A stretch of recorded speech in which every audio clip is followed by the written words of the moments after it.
Salut mes petits poissons! Je vous avais promis une vidéo pour vous parler de mon nouveau costume, et bien c'est chose faite. Comme vous le voyez, je suis accompagnée pour l'occasion.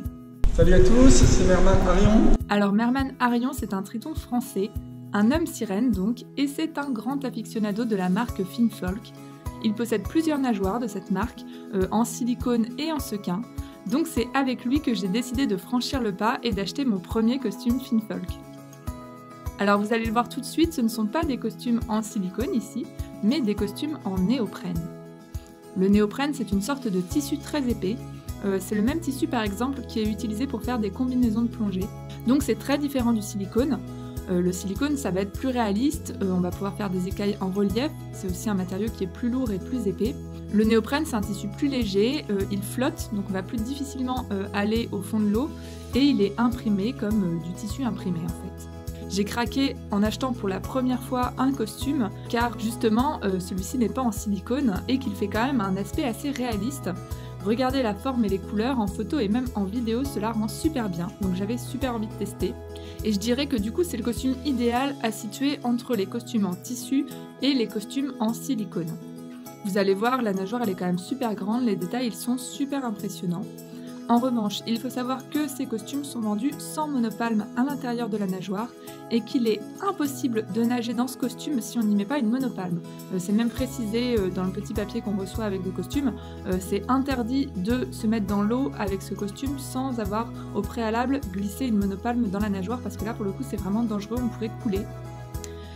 Finfolk préconise d'ailleurs une monopalme spéciale à glisser dans l'enveloppe vinyle de la nageoire.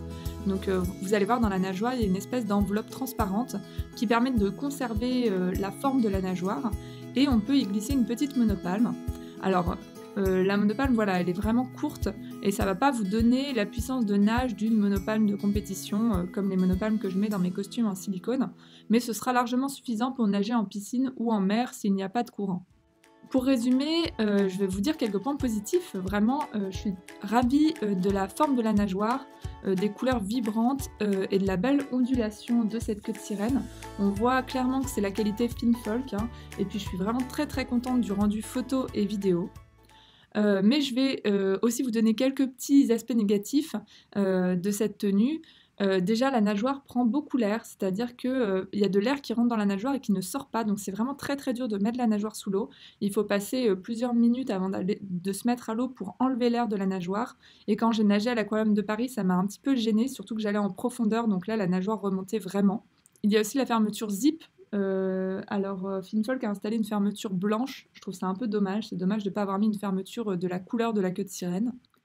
Et puis il y a l'aspect tissu. Alors bon bah ça je savais très bien que j'achetais une queue de sirène sans relief, mais alors cet aspect tissu se voit pas vraiment en photo et en vidéo, donc ça c'est super.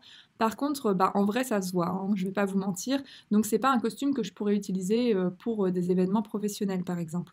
Et enfin, je pense qu'il peut y avoir une petite amélioration par rapport à l'enveloppe vinyle dans la nageoire, parce que moi, au bout d'une heure de nage, ça m'a quand même fait très mal aux chevilles. Le vinyle, en fait, vient se planter dans la cheville au bout d'un moment, et je pense que utiliser régulièrement, ça peut vite faire des coupures.